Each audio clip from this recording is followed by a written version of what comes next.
नमस्कार, डेली 24 भारत देख रहे हैं आप। मैं हूं आपके साथ साहिल धुलिया। बुलेटिन की शुरुआत करेंगे। अमेरिका ईरान युद्ध और होर्मुज स्ट्रेट पर नाकाबंदी के कारण वैश्विक ऊर्जा संकट को देखते हुए भारत सरकार ने पेट्रोल और डीजल पर अतिरिक्त उत्पाद शुल्क में बड़ी कटौती की है। सरकारी आदेश के अनुसार पेट्रोल और अतिरिक्त उत्पाद शुल्क 13 रुपये प्रति लीटर से घटाकर 3 रुपये और डीजल पर 10 रुपये से घटाकर 0 रुपये कर दिया गया है। सरकार ने पहली बार एविएशन टरबाइन फ्यूल एटीएफ पर स्पेशल एडिशनल एक्साइज ड्यूटी लागू की थी। नए नियमों में एटीएफ पर 50 रुपये प्रति लीटर टैक्स तय किया गया था, लेकिन अब छूट के बाद प्रभावी दर 29.5 प्रति लीटर हो गई है। इसका असर एयरलाइंस की लागत और यात्रियों के टिकट किराए पर पड़ सकता है। सरकार ने घरेलू तेल कंपनियों को भी बड़ी राहत दी है। पेट्रोल पर टैक्स 0 रखा गया है और डीजल पर 18.5 प्रति लीटर दर लागू की गई है। इसके अलावा निर्यात और विंडफॉल टैक्स से छूट दे दी गई है। ये सभी बदलाव 26 मार्च 2026 से तुरंत प्रभाव से लागू हो गए हैं। हालांकि आम उपभोक्ताओं के लिए राहत उतनी बड़ी नहीं हो सकती। अंतर्राष्ट्रीय बाजार में कच्चे तेल की कीमतें $100 प्रति बैरल पार कर गई हैं, जिससे तेल कंपनियों को प्रति लीटर भारी घाटा उठाना पड़ा है। सरकार की ओर से दी गई राहत से कंपनियां अपने नुकसान को कम कर पाएंगी, लेकिन पंप पर दामों में बड़ी कमी की संभावना थोड़ी सी कम है। तो इसी खबर पर ज़्यादा चर्चा के लिए हमारे मैनेजिंग एडिटर रमेश ठाकुर जी हमारे साथ जुड़ गए। रमेश जी, जहां एक तरफ ऊर्जा संकट गहराता हुआ नजर आ रहा था, मिडिल ईस्ट में जिस तरीके का संघर्ष जारी है उसका व्यापक असर पूरे विश्व पर पड़ता हुआ नजर आ रहा था, अब भारत सरकार ने यह बड़ा कदम यहां पर उठाया है। एक्साइज ड्यूटी पेट्रोल और डीजल पर काफ़ी ज़्यादा घटा दी गई है। ऐसे में हालांकि बहुत बड़ी राहत तो नहीं मिलेगी आम उपभोक्ताओं को, लेकिन जो बड़ा घाटा पेट्रोल और डीजल कंपनियां वहन कर रही थी उसमें काफ़ी ज़्यादा राहत मिलती हुई नज़र आएगी और थोड़ा बहुत आम जनमानस को भी फायदा ज़रूर पहुंचेगा। देखिए, मुझे लग रहा है ये जो घाटा हुआ है ये सरकार ने अपने हिस्से से किया है, क्योंकि जब से ये वॉर शुरू हुआ है और ऊर्जा संकट गहराया है और पीछे से जितना भी तेल, कच्चा क्रूड ऑयल वगैरह जो आ रहा था उसके दाम में वृद्धि हुई है, तो ये कंपनियों को उनके ऊपर भार ज्यादा पड़ रहा था। और अच्छी बात है कि सरकार ने टैक्सेस के स्लैब को कुछ कम करा है, क्योंकि ये अगर नहीं करते तो जाहिर सी बात है जिस तरीके से कंपनियां सरकार के ऊपर दबाव बना रही थी पैसे बढ़ाने के लिए, अगर ये दबाव बन जाता तो जाहिर सी बात है आम जनता के ऊपर इसका सीधा सीधा असर पड़ता और प्रति पेट्रोल डीजल जितने भी ऑयल जितने भी किस्म के ऑयल हैं सब पे कीमत बढ़ जाती। लेकिन सरकार ने लगभग 3-4 दिन से इसी बात को लेकर मंथन जारी था। हरदीप पुरी लगातार अपने अधिकारियों के साथ में बैठक कर रहे थे, जो ओएनजीसी वगैरह जितने भी एक्सपर्ट हैं उनसे भी राय वगैरह ली गई है। तो फिर उसके बाद में यही निकल के आया कि अंततोगत्वा सरकार को एक्साइज ड्यूटी में अपनी कमी करनी पड़ेगी, तभी ये जो रेट है वो यथावत रहेंगे, वरना रेट बढ़ जाएंगे। लेकिन ये संकट मुझे लग रहा है आंशिक तौर पे है, ये तत्कालिक है, ये दूरगामी इसको आप साहिल जी नहीं कहोगे, क्योंकि दूरगामी जो स्थिति अगर आप देख रहे हो ना तो वो संकट गहराता हुआ ही जा रहा है, क्योंकि सरकार अपने स्तर से भी कोशिश कर रही है कि हम किस तरीके से इन प्राइस को कंट्रोल कर ले, डैमेज कर ले अपने से, लेकिन पीछे से जो हालात हैं वो अब भी बद से बदतर बने हुए हैं। जी बिल्कुल। और अगर बात की जाए, क्योंकि रमेश जी जिस तरीके की स्थिति हम देख रहे थे, काफ़ी ज़्यादा ऐसी तस्वीरें निकलकर सामने आई थी जिसको लेकर पैनिक सिचुएशन है भारत में, ये साफ तौर पर जाहिर हो रहा था।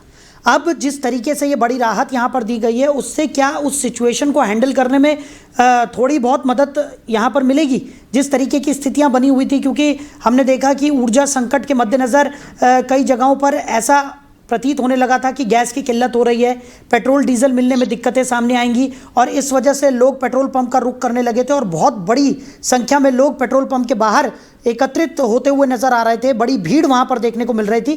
क्या अब उस सिचुएशन में थोड़ी बहुत राहत मिलने की उम्मीद जताई जा सकती है? नहीं, फिलहाल तो मुझे नहीं लगता है, क्योंकि स्थिति जस की तस बनी हुई है। आज अभी भी इस समय हैदराबाद में भी चैनल एक देख रहा था, उसमें लाइव तस्वीर में देख रहा था, वहां पे लंबी लंबी कतारें हैं, लखनऊ में लंबी लंबी कतारें हैं और पंजाब के कई हिस्सों में ऐसी लंबी लंबी कतारें लग रही हैं। और जहाँ पे जो गैस किल्लत की जहाँ पे हम बात कर रहे थे कि कई 3-4 दिन से कि गैस की किल्लत भी वैसी ही बनी हुई है, लोग कतारों में लगे हुए हैं। और मुझे लगता है ओवरऑल तरीके से अगर अब सब चीजों को हम ऊर्जा से संबंधित चीजों को अगर देखें एक पटल पे लाके, तो कोई क्षेत्र ऐसा अछूता नहीं है जहां पे राहत जो अभी फौरी तौर पे दी गई है उसकी उनको थोड़ी बहुत ही सहूलियत मिल रही हो। क्योंकि एक्साइज ड्यूटी को कम करने का मतलब है सीधे सीधे पहले जो कंपनियां हैं, जो तेल वितरण की में जुटी हुई जितनी भी कंपनियां हैं उनको लाभ दी जाता है। अब जब वो कहती हैं कि नहीं, लाभ हमारा पूरा हो गया, इतना फायदा हो रहा है, जो अगर थोड़ा बहुत फायदा भी होता है स्लैब में आके, उस फायदे को डिस्ट्रीब्यूट किया जाता है ग्राहकों को। मुझे लग रहा है अभी वो स्थिति आई नहीं है, क्योंकि स्थिति जो इस समय बनी हुई है वो यही बनी हुई है कि डीजल पेट्रोल के जो प्राइसेस हैं वो बढ़ेंगे जरूर, आज नहीं तो कल। क्योंकि सरकार कंट्रोल क्यों कर रही है? इसलिए कर रही है 5 राज्यों के चुनावी बिगुल बच चुका है।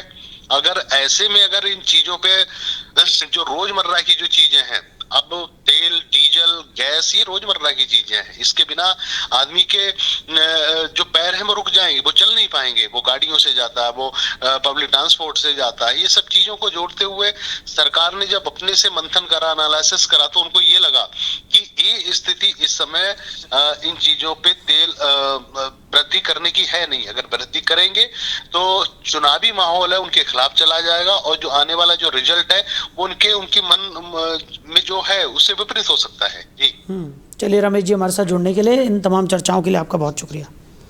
तो घरेलू तेल कंपनियों को बड़ी राहत सरकार की तरफ से मिली है। पेट्रोल और डीजल पर एक्साइज ड्यूटी में कटौती की गई है। पेट्रोल पर 13 रुपये से घटाकर 3 रुपये एक्साइज ड्यूटी कर दी गई है और डीजल पर अतिरिक्त उत्पाद शुल्क 0 कर दिया गया है। वहीं ग्रेटर नोएडा के दादरी में 29 मार्च को समाजवादी पार्टी की बड़ी रैली आयोजित की जाएगी। इस रैली का आगाज पार्टी के राष्ट्रीय अध्यक्ष अखिलेश यादव करेंगे। बताया जा रहा है कि ये रैली 2027 के विधानसभा चुनाव की तैयारियों की औपचारिक शुरुआत मानी जा रही है, जिसकी रणनीति पश्चिम उत्तर प्रदेश से बनाई जा रही है। रैली को सफल बनाने के लिए पार्टी कार्यकर्ता अलग अलग क्षेत्रों में कार्यक्रम आयोजित कर रहे हैं और अधिक से अधिक लोगों को जोड़ने की कोशिश कर रहे हैं। इस कड़ी में नोएडा के सेक्टर 19 में समाजवादी पार्टी के कार्यकर्ताओं की एक बैठक भी आयोजित की गई, जिसमें रैली की तैयारियों पर विस्तार से चर्चा हुई। इस बैठक में पहुंचे पूर्व मंत्री जावेद आब्दी का कार्यकर्ताओं ने जोरदार स्वागत किया। इस दौरान उन्होंने वर्तमान बीजेपी सरकार पर निशाना साधते हुए कहा कि उत्तर प्रदेश में जातिवाद और भ्रष्टाचार चरम पर है, जबकि महंगाई ने आम जनता की कमर तोड़ दी है। वहीं पार्टी प्रवक्ता राजकुमार भाटी ने दावा किया कि पश्चिम उत्तर प्रदेश से समाजवादी पार्टी को शानदार जीत मिलेगी। उन्होंने कहा कि इसी उद्देश्य से दादरी में रैली आयोजित कर चुनावी माहौल तैयार किया जा रहा है। आज जो है हजारों की संख्या में लोग यहाँ मौजूद हुए हैं। 29 तारीख को एक ऐसी रैली गौतम बुद्ध की धरती पर होने जा रही है। हर जगह हमारी ऐसी मीटिंग चल रही है। आज ये नोएडा की विधानसभा मीटिंग है। हम लोग भारी संख्या में इस रैली को सफल बनाएंगे और चुनाव का आगाज 29 तारीख को कर देंगे। इस रैली में आएंगे। अखिलेश यादव क्या यहाँ से आगाज करने जा रहे 2027 का? जैसे 2011 में रथ यात्रा उन्होंने साइकिल चलाई थी और सरकार बनाई थी, वैसे ही अब की बार भी गौतम बुद्ध की धरती से वो आगाज करेंगे और 2027 में सरकार बनाएंगे। आज जो है वहीं गाजियाबाद के इंदिरापुरम थाना क्षेत्र स्थित हिंडन बैराज पर उस समय हड़कंप मच गया जब एक युवती ने अचानक नहर में छलांग लगा दी। प्रत्यक्षदर्शियों के अनुसार युवती कुछ देर तक बैराज के किनारे खड़ी रही और फिर अचानक पानी में कूद गई। आसपास मौजूद लोगों ने शोर मचाया, लेकिन तेज बहाव के कारण कोई तुरंत पानी में उतरने की हिम्मत नहीं जुटा पाया। इसी दौरान मौके पर मौजूद एक मछुआरे ने साहस दिखाते हुए बिना समय गंवाए नहर में छलांग लगा दी। उसने कड़ी मशक्कत के बाद युवती को सुरक्षित बाहर निकाल लिया। उसकी इस बहादुरी से एक बड़ी अनहोनी टल गई और युवती की जान बच गई। घटना की सूचना मिलते ही पुलिस मौके पर पहुंची और युवती को इलाज के लिए अस्पताल भिजवाया गया। डॉक्टरों के अनुसार उसकी हालत अब खतरे से बाहर है।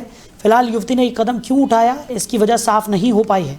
पुलिस मामले की जांच कर रही है और युवती से पूछताछ के बाद ही पूरी सच्चाई सामने आ सकेगी। वहीं गाजियाबाद के मोदीनगर क्षेत्र में रामनवमी के अवसर पर विश्व हिंदू परिषद और बजरंग दल द्वारा भव्य शोभा यात्रा निकाली गई। इस शोभा यात्रा में बड़ी संख्या में श्रद्धालु और कार्यकर्ता शामिल हुए, जिससे पूरे क्षेत्र में धार्मिक उत्साह का माहौल देखने को मिला। यात्रा का मुख्य आकर्षण 15 फीट ऊंची भगवान श्री राम की भव्य प्रतिमा की झांकी रही, जिसे देखने के लिए लोगों की भारी भीड़ उमड़ी।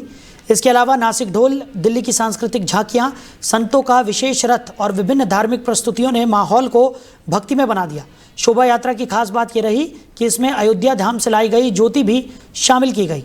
साथ ही अयोध्या के भव्य और दिव्य राम मंदिर की विशेष झांकी लोगों के बीच आकर्षण का केंद्र बनी रही। सड़क किनारे खड़े लोगों ने इस भव्य आयोजन का स्वागत किया और श्रद्धा के साथ दर्शन किए। हालांकि शोभा यात्रा के दौरान कई जगहों पर जाम की स्थिति भी देखने को मिली, जिससे आमजन को कुछ परेशानियों का सामना करना पड़ा। इसके बावजूद पुलिस प्रशासन की कड़ी निगरानी में पूरा कार्यक्रम शांतिपूर्ण ढंग से संपन्न हुआ। वहीं नोएडा के सेक्टर 49 थाना क्षेत्र के बरोला गांव में गैस लीक होने से बड़ा हादसा हो गया। जानकारी के अनुसार घर में खाना बनाते समय अचानक सिलेंडर से गैस रिसाव होने लगा, जिसके बाद आग भड़क उठी। इस हादसे में शिवम, अनु और शनि नाम के 3 युवक गंभीर रूप से झुलस गए। घटना के बाद मौके पर अफरा तफरी मच गई और आसपास के लोगों ने तुरंत राहत कार्य शुरू किया। स्थानीय लोगों की मदद से घायलों को जिला अस्पताल पहुंचाया गया, जहां डॉक्टरों ने प्राथमिक उपचार किया, लेकिन उनकी हालत गंभीर होने के कारण तीनों को बेहतर इलाज के लिए दिल्ली के सफदरजंग अस्पताल रेफर कर दिया गया। प्रत्यक्षदर्शियों के मुताबिक हादसा उस समय हुआ जब रसोई में खाना बनाया जा रहा था और अचानक सिलेंडर से गैस लीक होने लगी। देखते ही देखते आग ने विकराल रूप ले लिया, जिससे तीनों युवक उसकी चपेट में आ गए। फिलहाल पुलिस और दमकल विभाग मामले की जांच कर रहे हैं और ये पता लगाने की कोशिश की जा रही है कि गैस रिसाव किस वजह से हुआ। इस घटना ने इलाके में दहशत का माहौल पैदा कर दिया है। वहीं गाजियाबाद जिला कारागार में गुरुवार को दिव्यांग बंदियों के लिए एक विशेष जागरूकता कार्यक्रम आयोजित किया गया। यह कार्यक्रम उच्चतम न्यायालय, नई दिल्ली के आदेश, शासन एवं कारागार मुख्यालय के निर्देशों के अनुपालन में जेल अधीक्षक सीताराम शर्मा की पहल पर संपन्न हुआ।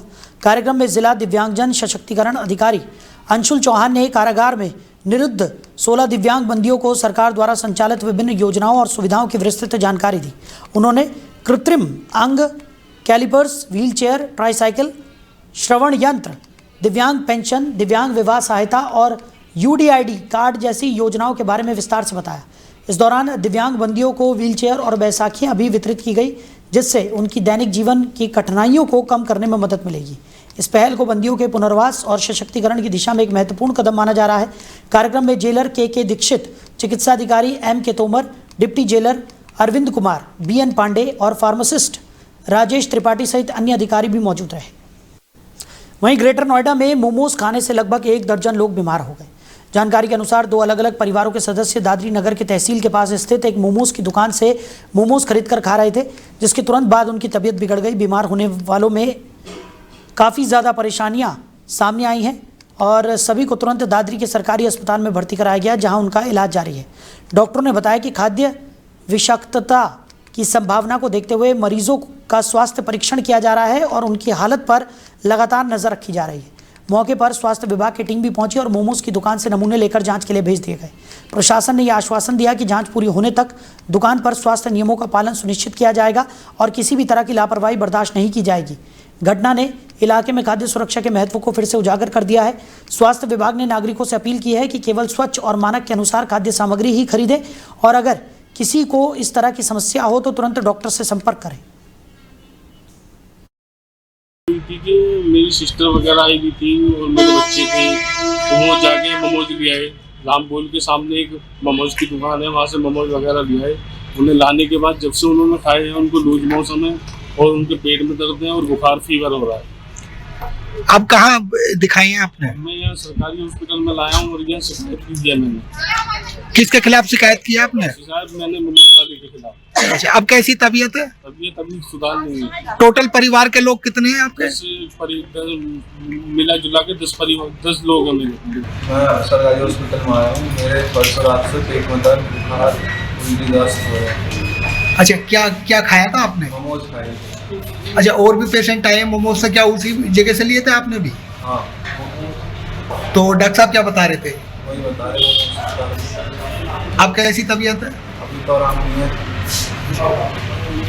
हमारे पास से 2 बजे से 3 बजे तक अभी लगभग 10 पेशेंट ऐसे आए हैं जिन्होंने बताया है कि पेट में दर्द और लूज मोशन हो रहा है। तो हमने उनकी हिस्ट्री पूछी है, तो सभी लोगों ने करीब शाम को कुछ बाहर का सामान खाए थे, मोमोज वगैरह, सबकी लगभग यही हिस्ट्री है। तो उनके पेट वगैरह में दर्द है, तो हमने कुछ इंजेक्शन और ड्रिप लगाई है कुछ लोगों को और वेट एंड वॉच कर रहे हैं कि 2-3 घंटे में देखते हैं उनका जो कंडीशन होगा, उसके बाद उन्हें दवा लिखा जाएगा या घर के लिए छोड़ा जाएगा। मेरी सिस्टर वगैरह आई हुई थी। वहीं मुजफ्फरनगर के रतनपुरी थाना क्षेत्र में नेशनल हाईवे 58 पुल के नीचे पुलिस और गैंगस्टरों के बीच मुठभेड़ हुई। तो मुठभेड़ के दौरान पुलिस ने गैंगस्टर इंतजार उर्फ मोटा को घायल अवस्था में पकड़ लिया। गैंगस्टर के पैर में गोली लगने से वो घायल हो गया। घायल गैंगस्टर से पुलिस ने एक तमंचा और कारतूस भी बरामद किए। इसके साथ ही उसके पास से एक बाइक भी पुलिस ने जब्त की है। इंतजार उर्फ मोटा पर पहले से ही गौ हत्या और गैंगस्टर से जुड़े 7 मामले दर्ज हैं। मुठभेड़ के बाद इलाके में सुरक्षा बढ़ा दी गई और पुलिस की तरफ से आगे की कार्रवाई तेज कर दी गई। पुलिस अधिकारियों ने बताया कि गैंगस्टर की गिरफ्तारी से इलाके में शांति कायम करने और अपराधियों पर सख्त कार्रवाई करने में मदद मिलेगी। घायल गैंगस्टर का इलाज नजदीकी अस्पताल में चल रहा है और उसकी हालत स्थिर बताई जा रही है। स्थानीय लोगों ने पुलिस की तत्परता और साहस की सराहना की। पुलिस ने नागरिकों से अपील भी की है कि किसी भी संदिग्ध गतिविधि की सूचना तुरंत पुलिस को दें ताकि अपराध पर नियंत्रण रखा जा सके। आज थाना रतनपुरी में रायपुर नगली और हाईवे अंडरपास के नीचे पुलिस की चेकिंग चल रही थी। उसी समय एक खतौली की तरफ से एक मोटरसाइकिल पर एक व्यक्ति आता हुआ दिखाई दिया। उसको रुकने का इशारा किया, लेकिन वो रुका नहीं, गाड़ी मोड़ करके पीछे की तरफ भागने लगा। उसी समय उसकी मोटरसाइकिल फिसली। उसने पुलिस वालों को अपने पास आता हुआ देख करके उसने पुलिस वालों पर जान से मारने की नीयत से फायरिंग की। जवाबी फायरिंग में आत्मरक्षार्थ फायरिंग में उसके पैर में गोली लगी है और उसको घायल अवस्था में CSC खतौली भेज दिया गया। सूचना जानकारी में मालूम हुआ है कि वो इंतजार मोटा जो थाना रतनपुरी के ग्राम खनवड़ा का रहने वाला है, वो गौकसी में गैंगस्टर में वांछित चल रहा था। उसके विरुद्ध करीब आधा दर्जन मुकदमे पंजीकृत है, जिसमें गौकसी है, डकैती है और गैंगस्टर के कई मुकदमे कायम हैं। और उसके पास से एक बिना नंबर की मोटरसाइकिल और एक देसी 315 बोर का तमंचा, एक खोखा कारतूस, एक जिंदा कारतूस बरामद हुआ है। वहीं गाजियाबाद के थाना लोनी क्षेत्र में बाइक चोरी की घटना का वीडियो सोशल मीडिया पर तेजी से वायरल हो रहा है। घटना सत्य कामल अस्पताल के बाहर हुई, जहां बाइक कुछ ही मिनटों में चोरी कर ली गई। पूरी वारदात आसपास लगे CCTV कैमरे में कैद हो गई, जिससे चोरी की पूरी प्रक्रिया स्पष्ट रूप से दिखाई दे रही है। वायरल वीडियो के बाद इलाके में दहशत और नाराजगी का माहौल फैल गया। स्थानीय लोग सवाल उठा रहे हैं कि आखिर लोनी क्षेत्र में चोरों के हौसले इतने बुलंद कैसे हो गए। उन्होंने सुरक्षा और पुलिस निगरानी पर भी सवाल खड़े किए हैं। पुलिस ने घटना के बाद इलाके में सुराग जुटाने और अपराधियों की गिरफ्तारी के लिए विशेष टीम बनाई है। CCTV फुटेज और आसपास के लोगों से पूछताछ के आधार पर मामले की जांच की जा रही है। पुलिस ने नागरिकों से अपील की है कि वो अपनी वाहन सुरक्षा का ध्यान रखें और संदिग्ध गतिविधियों की सूचना तुरंत पुलिस को दें। अधिकारियों का कहना है कि चोरी की वारदात को गंभीरता से लिया जा रहा है और जल्द ही आरोपी चोरों को पकड़ने की पूरी कोशिश की जाएगी। वहीं नोएडा में EVM वीवीपैट वेयर हाउस की सुरक्षा जांच संपन्न हुई और सभी व्यवस्थाएं पूरी तरह दुरुस्त पाई गई। जिलाधिकारी और जिला निर्वाचन अधिकारी ने कलेक्ट्रेट स्थित वेयर हाउस का निरीक्षण किया और निरीक्षण के दौरान मुख्य द्वार की सील को चेक किया गया, जो पूरी तरह सुरक्षित पाई गई। साथ ही CCTV कैमरों की निगरानी और सुरक्षा व्यवस्था का भी परीक्षण किया गया। अधिकारियों ने खिड़कियों और रोशनदान की सुरक्षा का जायजा लिया और देखा कि कोई कमजोरी नहीं है। सुरक्षा कर्मियों को सतर्क रहने और किसी भी संदिग्ध गतिविधि की सूचना तुरंत देने के निर्देश दिए गए। जिलाधिकारी ने कहा कि EVM और वीवीपैट की सुरक्षा सुनिश्चित करना अत्यंत महत्वपूर्ण है ताकि चुनाव प्रक्रिया निष्पक्ष और पारदर्शी बनी रहे। निरीक्षण में अधिकारियों ने बताया कि वेयर हाउस की सभी व्यवस्थाएं संतोषजनक हैं और किसी भी प्रकार की चूक या लापरवाही नहीं मिली। ये सुनिश्चित किया गया है कि आने वाले चुनाव में EVM वीवीपैट पूरी सुरक्षा के साथ उपलब्ध रहे। स्थानीय प्रशासन ने जनता और मीडिया को भरोसा दिलाया कि वेयर हाउस की निगरानी लगातार जारी रहेगी और किसी भी असामान्य घटना को तुरंत रोका जाएगा। वहीं मुजफ्फरनगर पुलिस ने शाहजहांपुर में नशा तस्करी के एक बड़े मामले में कार्रवाई की है। बुढ़ाना थाना पुलिस की टीम ने नशा तस्कर रियाज उर्फ बाबू की कुल 80 करोड़ रुपए मूल्य की संपत्ति जब्त कर ली है। रियाज के खिलाफ दिल्ली, बरेली और मुजफ्फरनगर में कुल 11 मामले दर्ज हैं। पुलिस ने बरेली और शाहजहांपुर में अलग अलग जगहों से 34 संपत्तियां जब्त की। इनमें ईंट भट्टा, कृषि भूमि, प्लाट, मकान, कार और ट्रैक्टर जैसी बड़ी संपत्तियां शामिल हैं। कार्रवाई ये दिखाती है कि नशा तस्करी से अर्जित अवैध धन पर मुजफ्फरनगर पुलिस ने कड़ी कार्रवाई की है। रियाज पहले बुढ़ाना थाना से NDPS एक्ट में जेल जा चुका है और उसे हिस्ट्री शीटर भी माना जाता है। पुलिस ने बताया कि संपत्तियों की जब्ती से नशा तस्करों और अवैध गतिविधियों में शामिल लोगों के खिलाफ कड़ा संदेश गया है। अधिकारियों ने कहा कि भविष्य में भी नशा तस्करी और अवैध संपत्ति अर्जित करने वालों के खिलाफ सख्त कदम उठाए जाएंगे। मुजफ्फरनगर पुलिस की ये कार्रवाई क्षेत्र में अपराध नियंत्रण और सुरक्षा बढ़ाने की दिशा में महत्वपूर्ण मानी जा रही है। वहीं नोएडा के सेक्टर 76 मेट्रो स्टेशन के पास स्थित विशाल मेगा मार्ट में आग लग गई। यह घटना सेक्टर 49 थाना इलाके में हुई। आग की सूचना मिलते ही दमकल विभाग की कई गाड़ियां मौके पर पहुंची और आग पर काबू पाने के प्रयास शुरू कर दिए गए।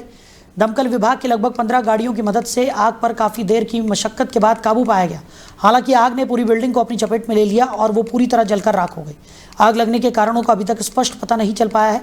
अधिकारियों ने बताया कि आग फैलने के शुरुआती समय में आसपास के लोगों और कर्मचारियों को सुरक्षित निकाल लिया गया। फिलहाल घटनास्थल पर दमकल और पुलिस की टीम मौजूद है और आग लगने के कारणों की जांच की जा रही है। स्थानीय प्रशासन ने बताया कि भविष्य में ऐसे हादसों से बचने के लिए सुरक्षा उपायों की समीक्षा की जाएगी।